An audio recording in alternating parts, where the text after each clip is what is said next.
Welcome to The Avenue. I'm Adrian from Adrian's Avenue, and on this channel we help you make better decisions for a better life, because I truly believe that the decisions that you make on a daily basis determines your destiny. And today we're in for a good one.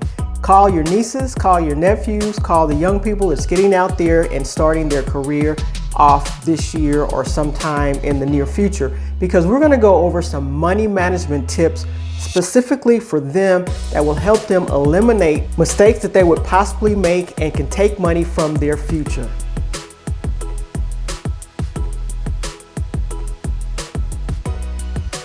First up, you've heard me say it time and time again. When you're starting out, or if you've been on the road for a while, you need a budget. This budget will entail the things that you're spending money on, whether you're living at home still or if you're out and are paying your own rent. You still need a budget for the things that you're going to do, because there's a certain amount of money with your new salary at your new job. Congratulations, that you have coming in. And then there's a certain amount of money that you will have going out, paying for food, paying for transportation, paying your cell phone. There are things that you will need. And as off on a new career, you're going to buy clothes, gas. There are things coming up that you may not have spent, especially if you just got out of school and you're going into this new career. If you're still living at home, congratulations, you can probably save more money. If you're not, if you're out on your own and you're living in an apartment paying rent, whether you're splitting that rent or paying rent by yourself, that is an expense. Go ahead and start your budget up fresh. When you get out, start a budget. Your budget will be with you for a lifetime, so get used to it. This is what you want to do the right way to manage your money. This will eliminate a lot of mistakes. This will eliminate a lot of debt that you haven't paid off or debt that you need to pay off. You will be on the right road from the very beginning with your first job. Just get a budget together and follow that budget. But make a budget that's realistic. Don't be unrealistic with your budget. That's where some of us go wrong. We try to put some things on the budget and then it's not realistic. Also know that your first month on your budget may not go as planned. It usually takes about 3 months for you to land on a budget that's actually going to work for you, with all of the what you're going to be taking out of the budget on there. Every item listed on the budget will be there by about month number 3. So hang in there with the budget, but get a budget as soon as possible.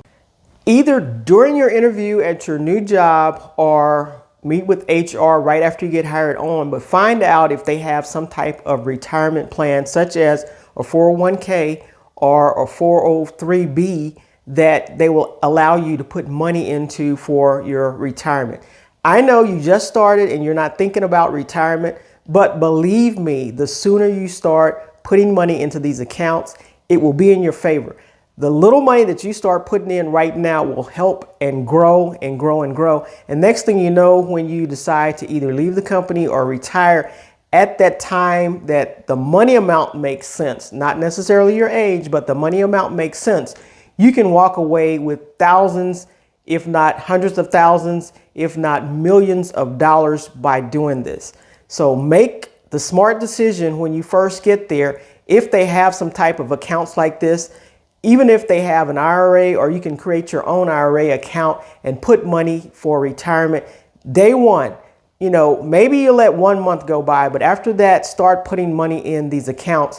You will thank me. I guarantee you will thank me. I started doing it at an early age. And so when I reached a certain amount at my company, I retired from there, because that was the number I was looking for. That was my freedom number for that account.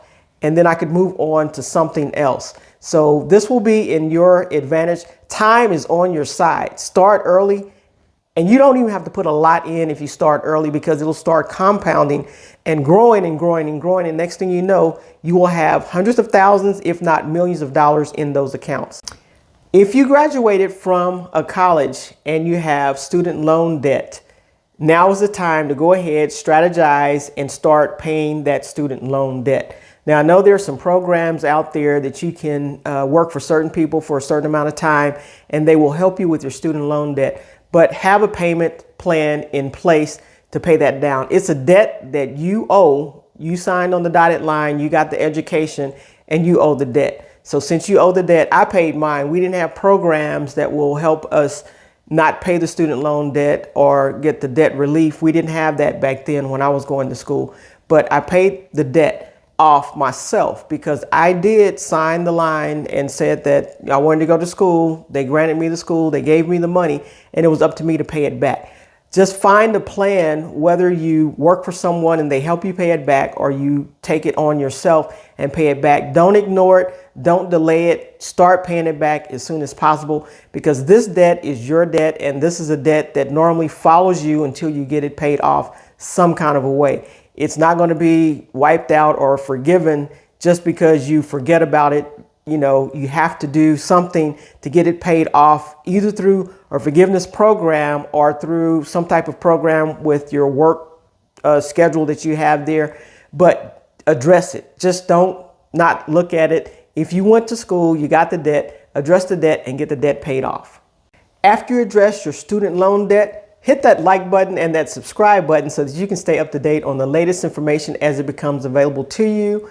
And make a comment if you choose to do so. I love to read your comments, and thank you for coming today. Now, I've often heard stories of while you're in school, how the credit card companies come after you. They came after me too. And you can fill out the application, you get the credit card, and you start running up your credit card debt. Hopefully that did not happen to you. But if it did, you'll have to start managing your credit card, but you still need to build your credit score. It's important that you build the credit score up.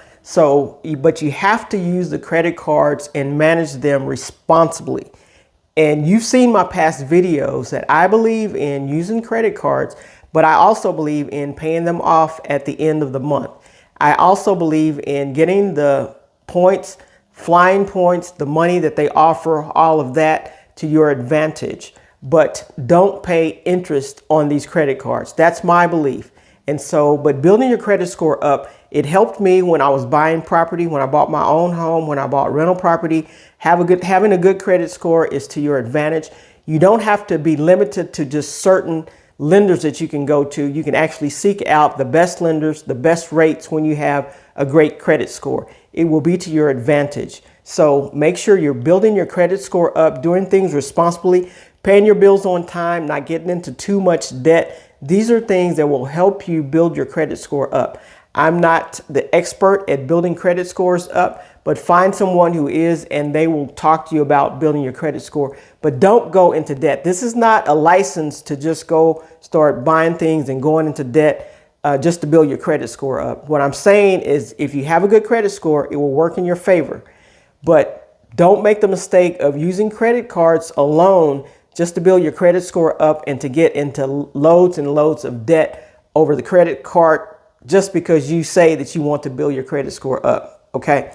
So, but work on the credit score, work on your credit history, work on all of that, because it will do you good in the future when you want to go out and purchase something that you can't afford, get into a loan for like a rental property or a house for yourself. That credit score will help you. When you get that new job, one thing that you want to do is visit with HR or the benefits area, because you want to maximize all the benefits that they're offering you. Sometimes, you go through the training, you go through the sessions, you hear all this information. They give you lots of paperwork to read, and you probably don't read the paperwork, and you could be missing out on some things. So look at the things that they're giving you to read, see what the company offers, study that, and then start picking and choosing what you want to be involved with. If there are health accounts there that will help and benefit you, you want to be involved with those. If there are retirement accounts there, you want to be involved with those. If they have a credit union that offers great interest rates or lower loans, you want to be involved with that. So seek out what that company that you just signed the dotted line that you want to work for has available to you, and take advantage of everything they have. Sometimes they even have places where they'll send you back to school and pay for school, or certain designations that you can get in your industry that will help you if you continue in that industry. Check it all out to your favor and do these things that will help you in the future and move up in your current job. Now, the last thing I'll touch on that sometimes it's a little bit of a challenge, especially if you come out and you maintain friends with some of the people that you came out of college with. or some of the people that first joined the company that you're joining, is that lifestyle inflation. When you come out, you want to buy a car, you want to get into an apartment, you want to do some things independently, and you want the best of all the worlds that's out there.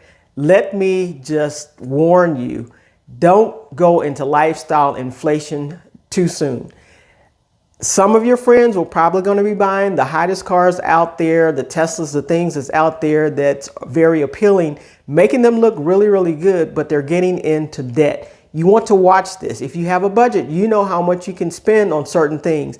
If your car is running fine and it still looks great, you can drive it back and forth. Take the time to save up money if you want to upgrade your car, but don't get into heads over heels in debt just because your friends are doing it. This is what they're doing. They're going on vacations. You know, you're fresh out of college. You didn't probably have a lot of money while you were in college. Now you're out, you're making a regular paycheck that's larger than you've seen probably in your lifetime. But make sure you're managing that money correctly and not going into lifestyle inflation. Buying things, you know, putting things on your wrist, putting things around your neck, putting things on your fingers that's just things that you may not need right now. But things that you see, things that the other kids are doing, things that you see your friends doing. Hey, let's go out and buy some watches. Let's go out and buy some necklaces. Let's go out and buy some rings. You're going to need certain things such as things that you wear to work. If you get into a company that wears professional attire or whatever it is, you'll need to buy some things like that. That's notable. We understand that. But other things such as a brand new car or the flashy apartment that's overlooking the city, these are things that you could probably wait on, save up some money, get established first, and then you can start into the things that you'd like to get into. But getting established, getting your investment income coming in, getting your savings established, getting all the basics, your budget, all the basics established. Once you get those, if you have things extra left over and your debt is paid down, then you can venture into things that you may like. And I'm not saying live a minimal life that you can't get anything, but just don't go too much into debt. Don't go far into debt where it's going to hurt you now as well as in the future.